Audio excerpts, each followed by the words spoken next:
Oh, don't you just love those energy bars that have people like rock climbing on the box and they say they're so good for you too? I mean, if you just turn over a bar and look at the ingredients label, it says things like, sprouted oats, palm oil, chicory root, glucose syrup. Huh. Almonds. Almonds are good, right? They're almonds. Soy protein isolate. Sea salt. Natural flavor. Huh. And those are just the ingredients that made the label. It is becoming increasingly common for the consumer to not have any idea what it is that they are eating when looking at the ingredients label. Beyond that, there are even some ingredients that are not even required to be listed in the ingredients label. For many of those ingredients, the all-encompassing term industry standard allows manufacturers to hide certain ingredients like those derived from aluminum in our foods. From time to time, I'd like to dive deeper into some of those mysterious ingredients that you see or don't see on the ingredients label, if for nothing else, to arm you with the knowledge of what it is you're eating. Now, I'm Michael Nicks-Erickson, and welcome to The Foodivist, a continuing series of videos dedicated to our food, who controls our food, what is in our food, and the laws surrounding our food. So let's start by talking about something that you see on most ingredients labels, and that is natural flavor. What is it? Where did it come from? Is it good? Is it bad? So the term natural flavor applies to anything that was created from substances extracted from a plant or animal source. The issue here is that the FDA does not provide a true definition of what counts as a natural flavor, so it can really apply to almost anything that has its origins in a plant or animal source and not a synthetic chemical. For example, naturally occurring glutamate is a natural flavor, but we may know it as MSG. Additives like glutamate produce what we could call toxins that encourage overeating and leads to other health issues like inflammation, migraines, and some even say Parkinson's and dementia. So no matter if it be natural or artificial, it is added to our foods to get us to eat more of that food. Historically, natural flavors or flavor enhancers came into vogue in the late 19th century, particularly in Germany and Switzerland, and then expanding into the flavor chemistry industry to better serve bulk food production. While almost all of the first generation enhancers were identical in most ways to their original source in terms of flavor profile, it didn't take long for the industry to try to improve on these flavors.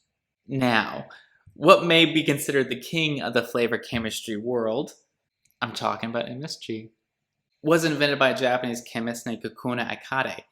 The story goes that while eating soup, he noticed that the soup tasted better than it usually did. He deduced that the addition of kelp is what made the soup more pleasant. After doing some research, he isolated the source L-glutamate. He theorized that it elicited a taste that is distinct from the foreknown primary taste of sour, sweet, salty, and bitter, and he proposed calling this fifth taste umami. In 1909, Professor Akade filed a patent and put it on the market, and the rest is history. Today, MSG is produced from fermenting things like starch, or sugar beets, or sugar cane, or molasses, and there's where we get our natural sources. So why natural flavors may have a plant or animal source, 80 to 90% of all natural flavors contain chemical solvents and preservatives.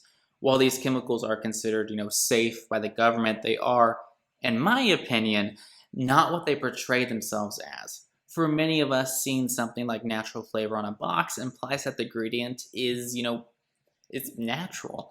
But in most cases, it has been beaten into submission by a complex series of processes and alterations. Now, it should be said that there has not been any proven illnesses or symptoms I've mentioned previously that have been directly related or tied to the use of natural flavors and products, but I don't think it helps anything. Another point I want to make. It seems that these products that you find in the center aisle of a grocery store, they try to give the impression of health, but in reality, they are just as bad as what you'll get in a convenience store. There was a time, which ironically was around the same time as flavor chemistry became a thing, that people had deep concerns over the quality of their food. Were they really buying coffee, or was it a mix of some other ingredient with the coffee? Was it honey, or was it just straight corn syrup? Are these canned peas safe to eat, or did the tin leach into the product? It seems that as soon as we established some sort of mass production standard, people stopped worrying not just about the authenticity of the product or the immediate health impacts of consuming the product, but about all aspects of the product. It didn't matter what was on the ingredients label because I, the consumer, won't get sick immediately after eating it. It is worth mentioning that many of these people in the early to mid 20th century were in awe of the fact that they could get peas year round or something like peaches. It was a miracle of science, and science was the king of the 20th century. Everything could be made better via science and human ingenuity. But we're not in the 20th century anymore. Today, all aspects of science seem to be focused on health. We have entire generations of people who have unknowingly abused their bodies by consuming nutrient deficient, mass produced products that fill up the belly but leave the body wanting more. It's estimated that half the population in the United States will be obese by 2030.